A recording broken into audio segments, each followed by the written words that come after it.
So, before we start, tayo po muna yung manalangin. Lord, muli, salamat po sa umagang ito. We want to thank you, want to praise you for bringing us here, Lord, sa inyo pong bahay sambahan. Salamat, Lord, at kami inyo pong sinamahan, even dun sa aming pag-worship kanina. And salamat, Lord, sa pagtanggap sa aming pong papuri at pagsamba sa inyo sa pamagitan po ng aming mga awitin. Lord, we lift to you, Lord, ang aming pong itong mensaheng ito, na kayo po lamang, Lord, ang mangusap sa bawat isa. And even, Lord, use your servant, Lord, na maibagay ko ang inyo pong mensahe. At ito pong mensaheng ito, Lord, ay manatili sa mga puso namin at may-apply namin sa aming mga buhay, Lord. Lord, alam po namin that malapit na, Lord, ang inyo pong pagbabalik. Wala po nakakalam, as you said in your word, that the hour of the Lord, no one knows the hour of the Lord. But Lord, thank you for preparing us and keep preparing us sa inyo pong pagbabalik. Salamat po muli, Lord, ito pong dalangin. Pangalan ko ni Jesus. Amen and amen. So, yung pong ating text, I think galing po yun sa text ng 1 Thessalonians chapter 5 verse 5 to 6 or 4 to 6, no? At basahin ko lang, hindi ko nilagay dito sa ating PowerPoint. Ang sabi dito sa 1 Thessalonians chapter 5 verse 4 to 5, "But you, brothers and sisters, are not in darkness." Wala na tayo daw dun sa dilim, you know? At of course, yung dilim na sinasabi rito, it's yung dilim ng it pertains to the evil works. It pertains to the evil, Satan, yung kadiliman na yun. So that the day would overtake like a thief. "For you are all sons and lights, son of light and son of day. We are not of night nor of darkness." So yun po yung context, no? Alam natin ito ay warning ng ating Panginoon dahil wala na tayo sa kadiliman, ito na kayo. Ito yung binigay sa atin ng Panginoon. And he was talking about here, if we remember, ito po yung context nito ay about yung sa pagbabalik ng ating Panginoon. Not pagbabalik, yung rapture na mangyayari. No? It was ito po yung ang subtitle nito sa Bible nakalagay is Day of the Lord. Now, but before this thing happened, nasan ba tayo? All of us, we were all in the darkness. Amen? Agree ba tayo? Pinanganak tayo, automatic na Dahil because namanan natin yan sa mga ninuno natin. We are already in the dark. But God, through Jesus Christ, delivered us from darkness. So ang ating pag-uusapan ngayon, kung paano at sino yung deliverer natin. Paano tayo na-deliver or bakit itong darkness, bakit tinawag nila? Why? There is a power in darkness. At ang ating pong teksto ay manggagaling sa Colossians chapter 1 verse 13 to 17. Basahin po natin.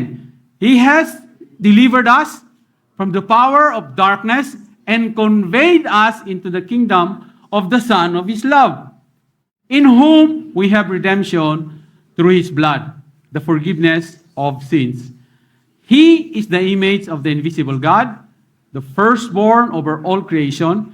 For by Him all things were created that are in heaven and that on earth, visible and invisible, whether thrones or dominions, principalities or powers. All things were created through Him and for Him. And He is before all things. In Him all things consist." So prior to that, nung binanggit ko kanina sa Thessalonians, yung sinabi yun yung pangako ng Panginoon na aalisin kayo sa dilim. Because now you are sons and children of light.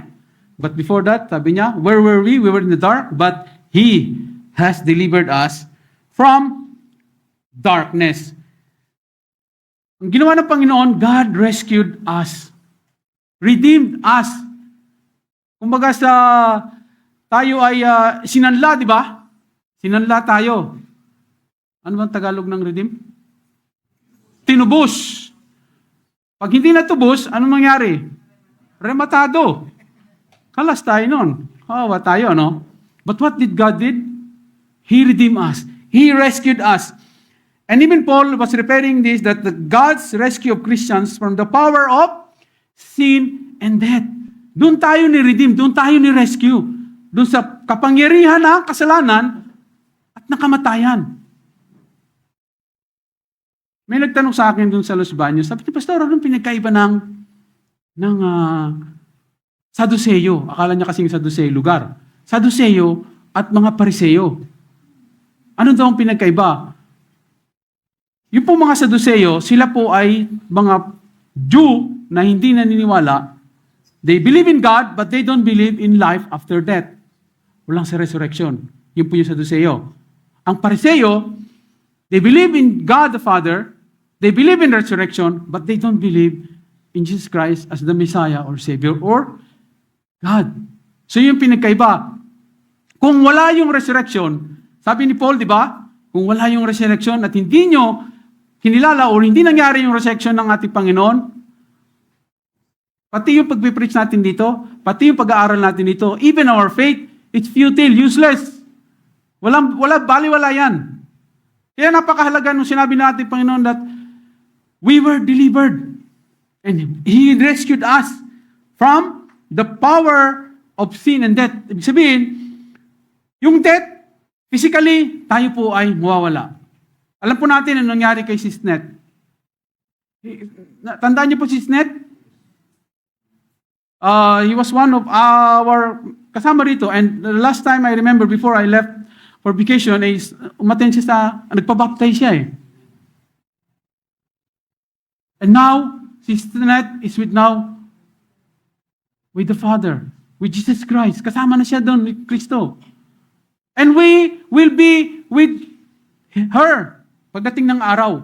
Yun po yung ating inaantay, yun po yung ating inaabangan. Yun po yung, kaya tayo excited eh. Because this body, one day, we can see, even the way Sisnet was talking, you can feel the pain, the physical pain na meron siya.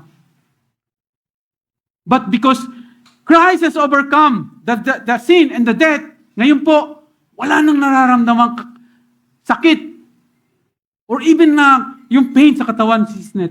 Because now, yun po yung ating goal. Amen?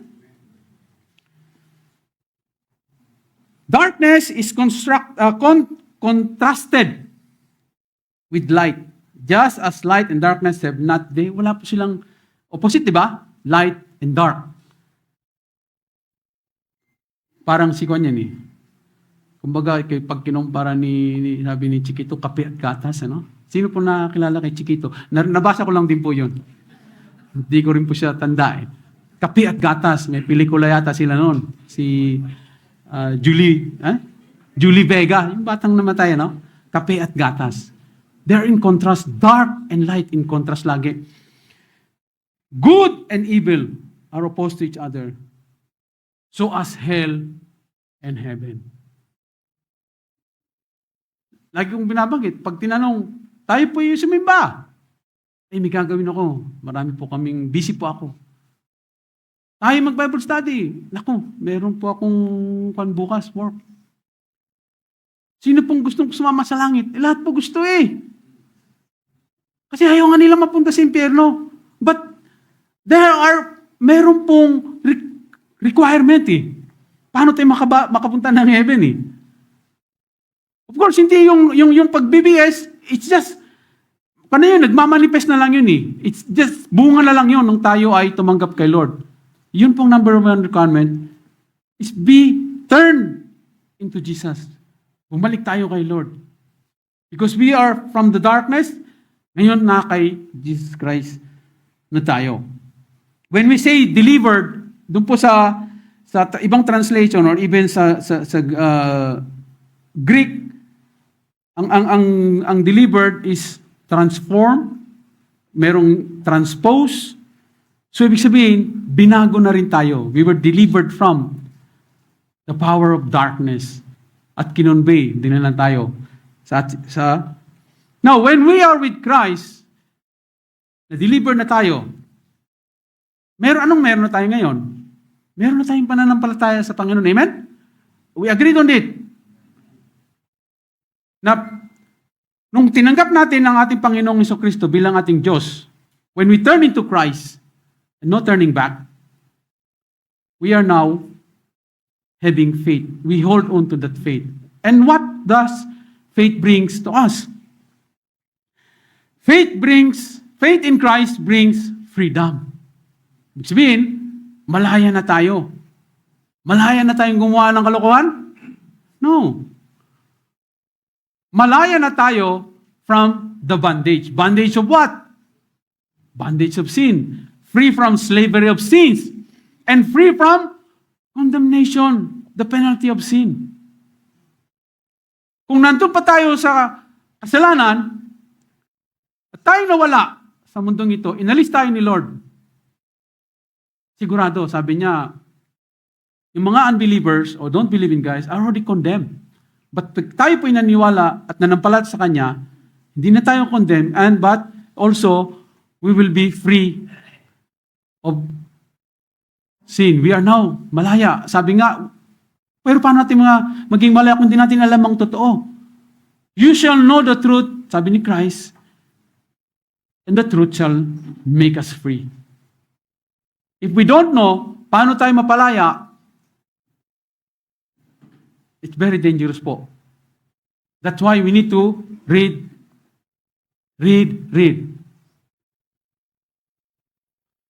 When we say grow, pag tayo po sinabing growth or growth spiritually, you don't grow because magaling po ang magsalita rito. We don't grow because nagpupuri ako ng talagang mangingiyak-iyak tayo talagang nandun. Hindi, we don't grow on that. We don't grow because sa ating katabi. We grow because we are with Christ. We grow deeper in Him. Di ba? Ito pakinggan natin sa awitin. How do we grow deeper?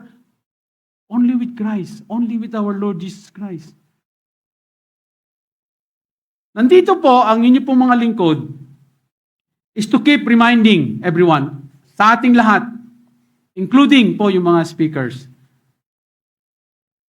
Remind us, keep reminding. Kasi pagka lahat ay sasabihin, laman ng Bible, hindi natin matatapos ang isang preaching sa isang oras.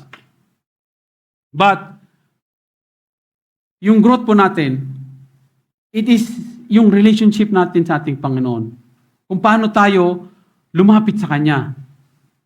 Tayo ay nandito, sabi nga ni Paul, di ba? Huwag nating kaligtaan, huwag nating kalimutan na tayo ay magkaroon ng fellowshipping. So that we can encourage one another. Kasi minsan, of course, mag-isa ka, this is your communication, you are talking to God.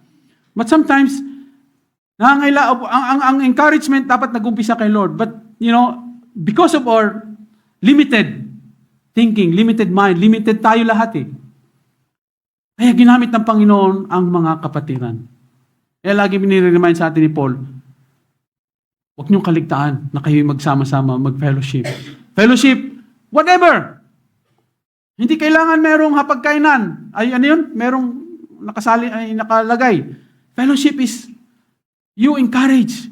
Kung meron po, praise God. Kung wala, praise God. Because we are doing this for God alone. Isa o dalawa magkasama, si Christ. Lagi nandyan sa atin.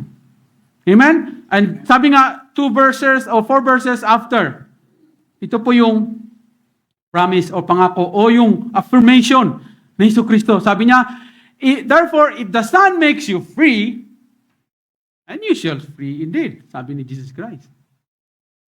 Huwag tayo mag-alilangan, no doubts. Huwag tayo mag-isip, talaga bang ako'y malaya na? Yun we say, yung pag sinabing, di ba pag may nakakulong, and they were given pardon. Ang ibig pa lang sabihin ng pardon is, yung legal term dun sa pardon, sa mga nakakulong, is forgiveness dun sa kanilang ginawang sin or crime or krimen. No? They were given by, and ito ay nasa power lang ng presidente o yung leader ng isang bansa. They will be given pardon yung mga nakakulong. And it's like clean slate.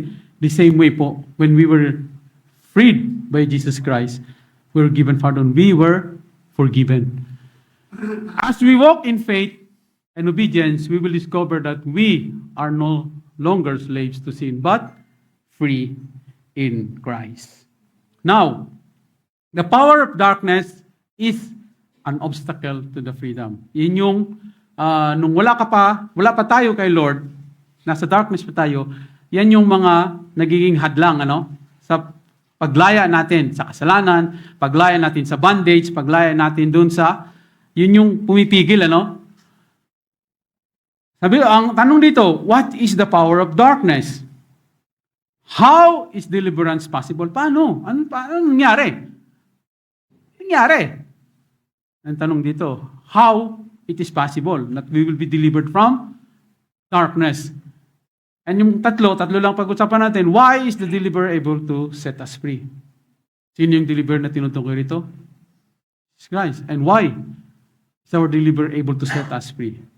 Okay, isa-isay natin. The power of darkness, sabi dito sa verse 13, sa ating pong teksto kanina, He has delivered us from the power of darkness and conveyed us into the kingdom of the Son of His love. Because darkness speaks of sin. And we know, as written in the Bible, man loves darkness rather than light. Agree tayo? Tanong ni Boy Abunda. Chocolate? Or ano yung isa? Light or dark? Ano yun? Lights or lights off? And most of us, gusto natin, ako ayaw kong natutulog ng maliwanag Kasi nakakasilaw, di ba? Now, literally, yun ang gusto ng tao. But, why does man love darkness rather than light? Because of the evil. Because mas gusto natin kumuha ng Minsan nga, inaalok natin ng ating mga kaibigan, kapatid, kakilala. Ino-offer natin yung gift na ibinigay sa ating free. We want also to offer to our friends, relatives, acquaintances, and neighbors, and strangers. And sometimes they will reject. No, they are not rejecting us. Hindi naman tayo na-reject nila They are rejecting Jesus Christ. Why? Because they love what they're doing. Na hindi ayon sa ating Panginoon. Sabi nga rito sa 1 John 3:18-19. Sabi sinulat ni John, he who believes in Him is not condemned. But he who does not believe is condemned already. Yun ang mabigat doon. Rejection, hindi naniwala, because he has not believed in the name of the only begotten Son of God. And this is the condemnation. Ito yung condemnation, that the light has come into the world and men love darkness rather than light because of their deeds are evil. Sorry po, parang medyo light. But ang doon sa John 3:18-19, because their deeds are evil. Yun ang kaya nila gustong-gusto O sabi nila, wag na muna. Kasi, yung iba, lalo sa Pilipinas, doon natin mararamdaman, nakakaiba talaga. Kung dito po tayo nakakilala at dito tayo nakarinig na salita ng Panginoon, kung hindi po tayo manatili kay Lord, baka sa isang iglap babaguhin ka Sa dami po. Sabi nga, dapat ang ating pong premise o yung ating pong sinet natin sa ating sarili bago tayo umuwi, always keep in the eyes. Dapat si Jesus Christ lang. Kasi madali pong mabago because the pattern of yung world na yun, napakatindi. Ang dami pong mga temptation. Kung hindi po natin kaya, mga kapatid, sigurado, doon tayo madadala. Kaya nga lagi natin sinasabi, hindi po madali ang maging Kristiyano. Yes. Because of this world, ito po yung mundong ito. Marami pong madidilim. Ikaw lang isa, nabanggit ni Brad Percy kanina na dapat tayo ay maging ilaw dahil tayo ay binigyan na ng Panginoon ng karapatan. Tayo ay maging anak niya. At once tayo ay naging son of light, Dapat nag-iilaw tayo. Kung andap-andap ka, tapos lahat madilim, kahit pa isang ng ilaw, pag natabunan yun, di dilim. Kahit nga isa ako lang, nakatayo, biglang may 7-footer na madilim.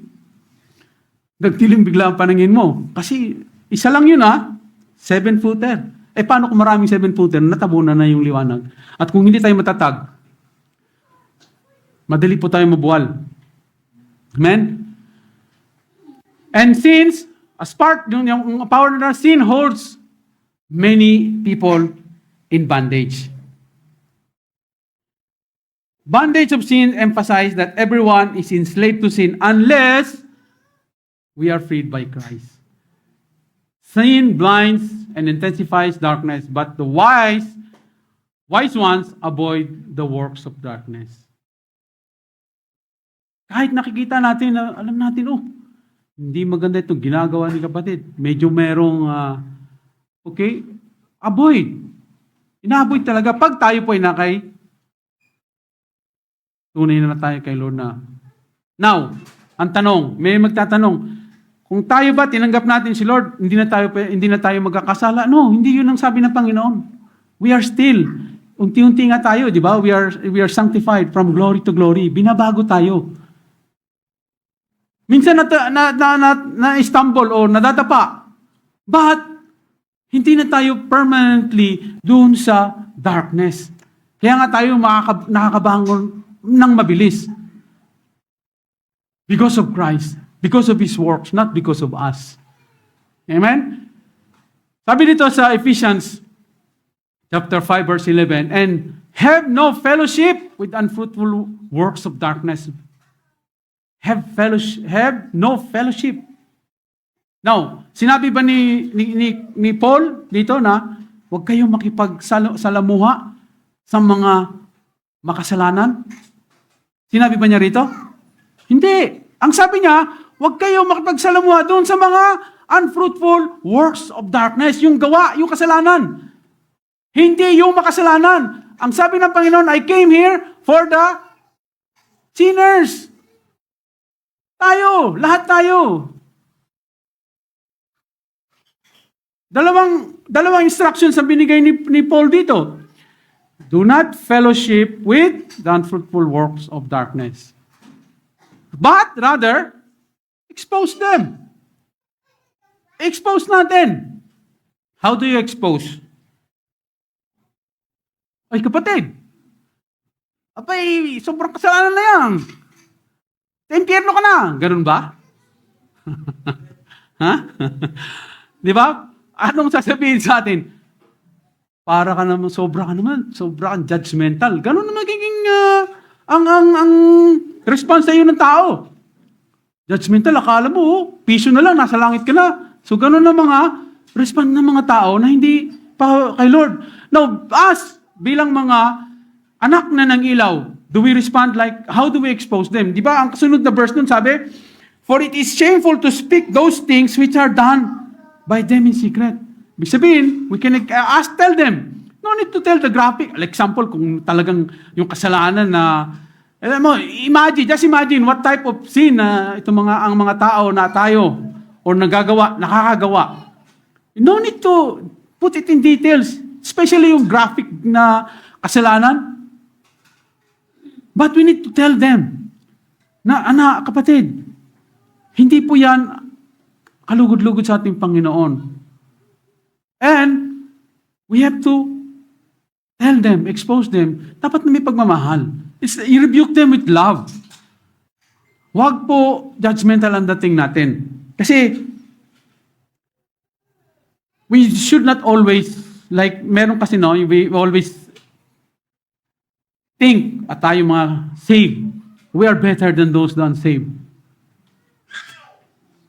We should not think of us that we are better than them. Ano lang yung pag nagkaiba natin sa mga unbelievers or hindi pa saved? We are all sinners. The only thing that yung difference natin is we approach God, we repented, and we Ask for forgiveness sa ating Panginoon. Yun lang po, ang parang ika nga, hairline. Hairline lang ang pagitan natin doon sa mga unbelievers. But assurance po yung binigay ng ating Panginoon sa atin. Huwag natin tingnan ng kapwa natin na wala pa kay Christ na sobrang ito. Mas magaling ako sa iyo, kapatid. Kasi si Kristo na sa akin. Huwag natin ikumpara ang ating sarili. Sabi na, don't compare. Instead, we encourage them.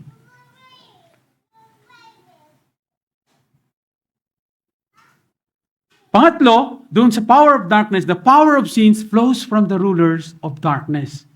Alam natin, believers are always in conflict with these rulers. Sino itong mga rulers na to? Is it yung rulers na nasa mundong ito? Yung physical na nakikita natin? No. Sabi ko nga, hindi po yung mga tao ang ating kaaway.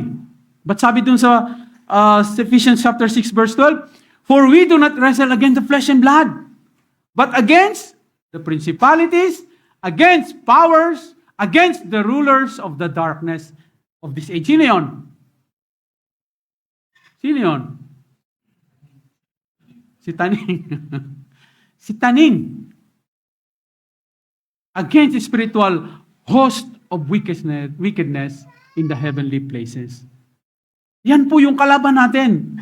Spiritual warfare po, yung ating pong war na naranasan bilang mga Kristiyano ay spiritual war. It's not against the flesh and the blood. But anong ginawa ni Lord sa kanyang mga anak? So that we can fight. Kaya nating labanan ng mga ito. The Lord will equip His children with the whole armor of God. Kaya dapat lagi nating suot-suot yung armor ng ating Panginoon. Ano yon? Mga armor na yon? Mahaba, hindi ko na sinulat. Ano yon? Suot po ni Brad Spyro, yung armor of God. Nakita ko lang, as t-shirt, shield, yung sword, yung breastplate, at iba't ibang mga binigay ni Lord sa atin yun. Kaya, we have to be ready. Kumpleto ka na sa gamit eh. We just need to fight with this. Huwag nating hayaan. Sabi nga, we will not have a fellowship with their unfruitful works, but rather expose them. That is the way of fighting this spiritual warfare. Christ has already overcomes the power of darkness because Christ is light. And those who walk with Christ will have light of life. Kaya sabi niya dun sa John chapter 8 verse 12, then Jesus spoke to them again saying, I am the light of the world. He who follows me shall not walk in darkness. Tina, pag tayo na kay Lord na, pag sumunod tayo kay Lord, meron na tayong light of life. This is yun yung binigay na gift sa atin ng ating Panginoon. At pangalawa, sabi nito, how it is possible na tayo po ay na-deliver from darkness to light. The possibility of deliverance. Sa verse 14, dun sa ating text, sabi, in whom we have redemption through His blood, the forgiveness of sin. Niredeem tayo, dineliver tayo from darkness to light dahil nung ipinako ang ating Panginoong sa cross of Calvary. Because through His blood, dahil sa kanyang dugo na nabubo doon, tayo ay ni-rescue ng ating Panginoon. We were redeemed. Hindi tayo narimata. At it is by His grace. Salamat sa Lord dahil tayo po ay natubos. Na supposedly, tayo dapat ang ipapako. Tayo dapat ang mamatay. But because of His love, ano yung awit natin kanina? Because of the goodness is running, parang hinahabol tayo, running after us. Kasi kung di tayo mahal ng Panginoon, sabi na po, kaliwali. Di ba? Hindi ganun ang Panginoon. Meron po akong nabasa, no? Sabi, sometimes tayo po ay yung pag lumalayo tayo kay Lord, remember po mga kapatid, when we put some gap o yung further away from the Lord, Without us, God is the same God. Amen? But us without God, kawawa po tayo mga kapatid. Because God will not change. Kahit walang tao, walang sumamba sa Kanya, He will be the same God. Remember po, even before the creation, God was, kasama niya yung Trinity. Andun na si Jesus Christ, andun na yung banal na Espiritu and God. Wala pang tao. Ay huwag tayong magmalaki. May mga belief, atheists, they don't believe in God. Sabi nga, lagi nating narinig ito, kung wala ang Panginoon, kung atheist, sabi ko nga, lagi ko halimbawa, parehas kami, ako ay naniniwala kay Lord, yung isa ay hindi. Pag parehas kami namatay, kung walang Diyos, sabi niya, walang Diyos, di ba? Nung isa, yung atheist, walang Diyos. Ako naniniwalang may Diyos. Parehas kami namatay. Kung walang Diyos, parehas kami kawawa. Agree? Parehas kami namatay. At talagang merong Diyos. Yung atheist lang ang kawawa. Ako naniniwala na may Panginoon, may Diyos. I will go in heaven. We are redeemed through His blood. Namakit kanina, we were saved, natubos tayo sa pamamagitan ng dugo ng ating Panginoong Jesucristo. Yung utang was fully paid. Yung utang natin, ano yung utang natin? Utang, yung kasalanan, it's an utang. So when Jesus has received the sour wine, ito po sa yung sinabi niya, He said, "It is finished." And bowing His head, He gave up His spirit. It is finished.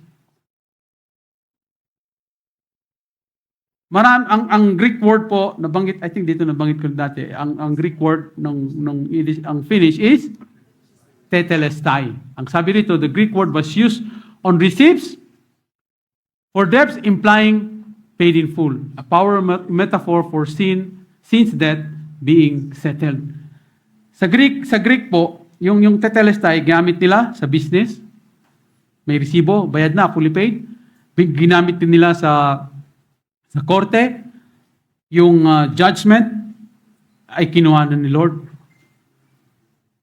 Sa gera, sabi, ang tetelestai, pag sinabi tetelestai, the war is over, victory is ours. When Christ died in the cross, the victory over death na. Yun yung sinasabi ritong tetelestai. The payment of deliverance was paid at the cross of Calvary. Sabi dito sa 1 Peter chapter 1, verse 18 to 19, knowing that you are not redeemed with corruptible things like silver or gold from your aimless conduct received by tradition from your fathers, but with the precious blood of Christ as of a lamb without blemish and without spot. God, Jesus Christ was perfect. Jesus Christ, no blemish, walang kadungis-dungis. It was the perfect, sabi nga, the ultimate sacrifice, the last, yung Passover na binigay ng ginawa ng ating Panginoon para sa atin. The payment of deliverance was paid on the cross. That's why it was possible for us to be delivered from darkness. That was the possibility because of the promise of deliverance. Akala natin, nangyari lang ito because naisip lang ni Lord. Talagang titigas ng ulo to ng mga aking created. Sige nga, ipadala ko na nga si Kristo. Padala ko si Jesus sa inyo. No. Hindi po yun dahil nagbago o naisip lang natin, Panginoon. Sa umpisa pa lang, yung pangako ito, the promise of deliverance was given in Eden. Sa iba po, ang interpretation nila, ito sabi, it says that I will put an enmity between you and the woman and between your seed and her seed. He shall bruise your head, he shall bruise your head, and shall bruise his heel.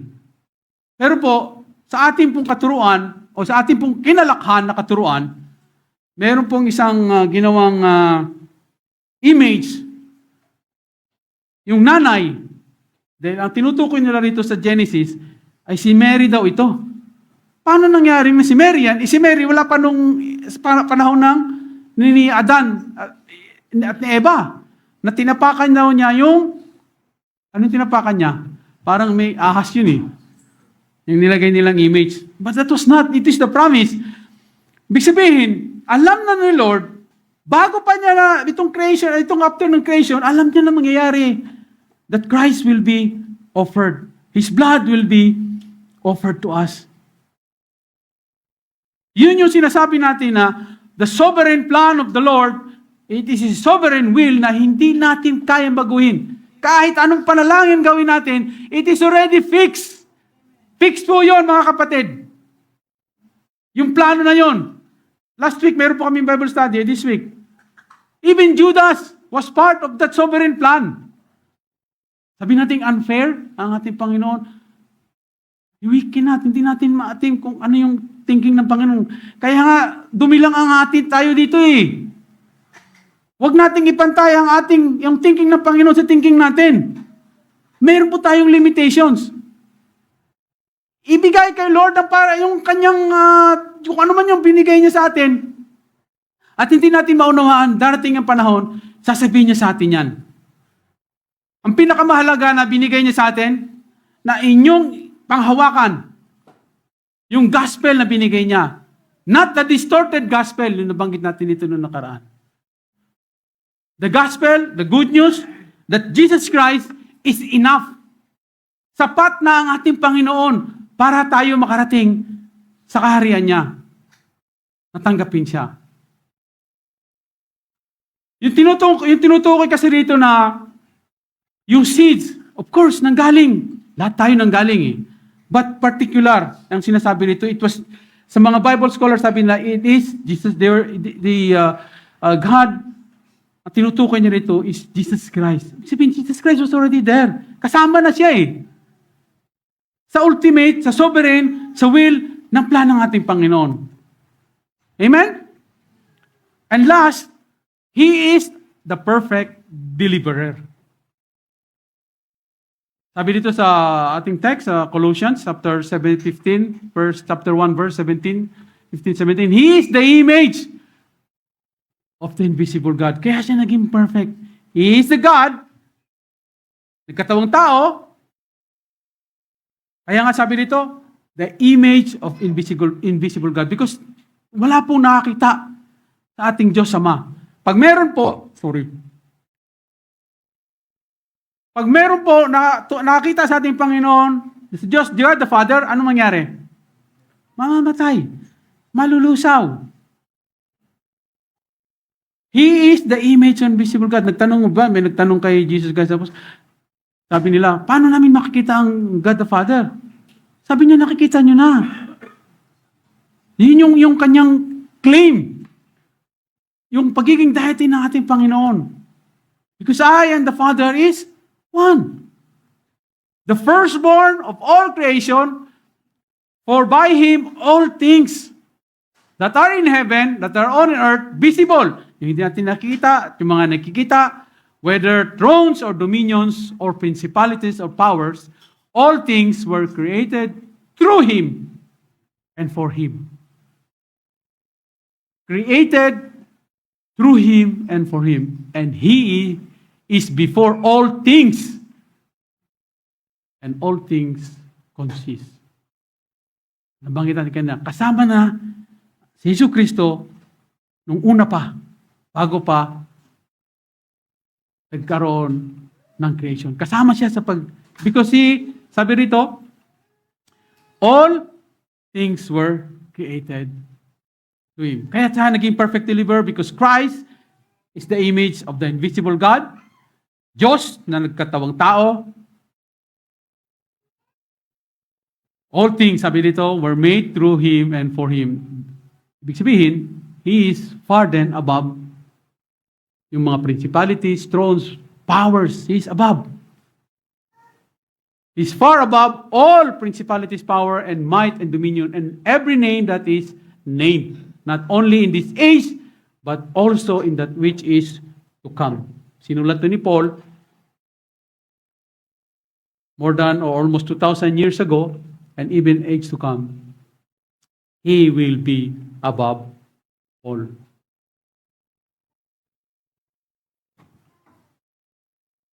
He is the perfect deliverer. He is the head of all rule and authority.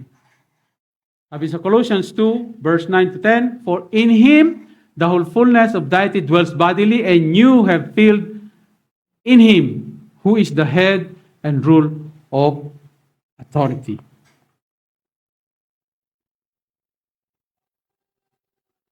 Christ reigns now, and He will reign forever.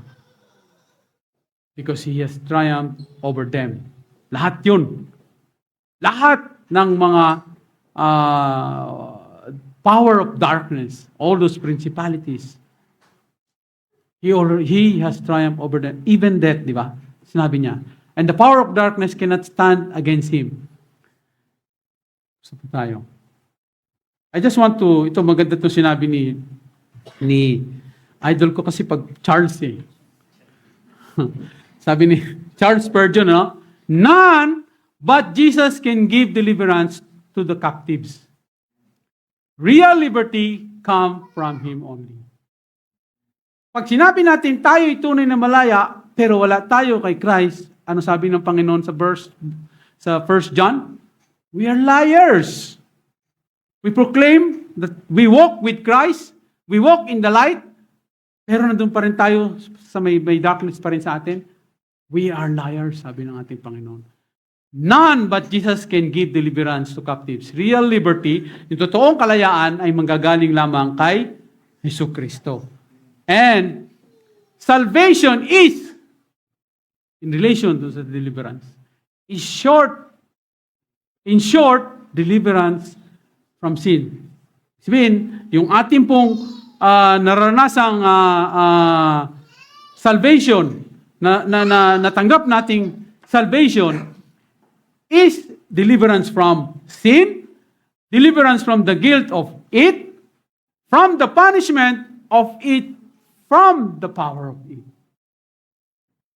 Lahat po yun, sinama rin si Charles Spurgeon yung ating pinag-usapan ngayon.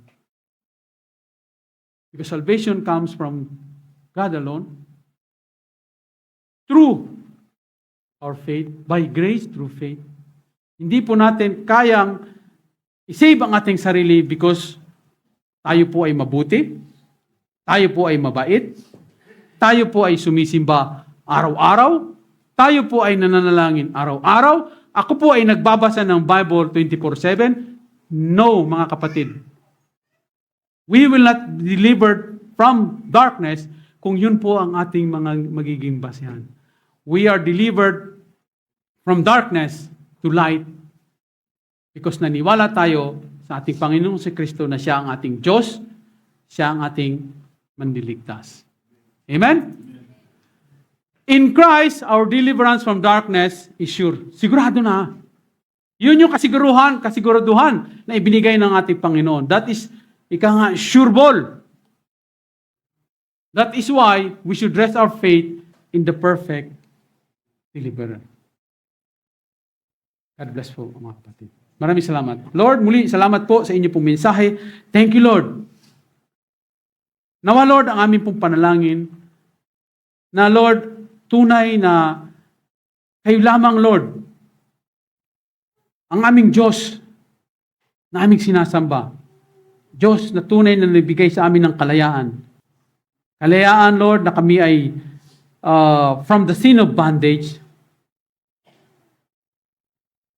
Kalayaan, Lord, na kami, Lord, ay hindi na kami, Lord, mapaparusahan because napagtagumpayan niya, Lord, ang kamatayan. Kamatayan na pagdating ng araw, Lord, yung the eternal death na hindi na kami nandun, Lord, because we will be with you one day. Salamat, Lord, sa opportunity. Salamat, Lord, sa inyo pong mensahe. And our prayer, Lord, na patuloy nyo kami, Lord, pakalinisin. Patuloy nyo kami, Lord, i-transform from glory to glory. We cannot do it on our own, Lord. It is you alone, Lord, ang gagawa nun. And lagi po kami, Lord, Especially, Lord, ang aming puso, lalaging sa iyo lamang kami kumakapit, sa iyo lamang kami, Lord, tumitingin. Maraming salamat po, Lord, sa inyo pong message na ito. Ito po aming dalangin sa pangalan ko ng Jesus. Amen and amen.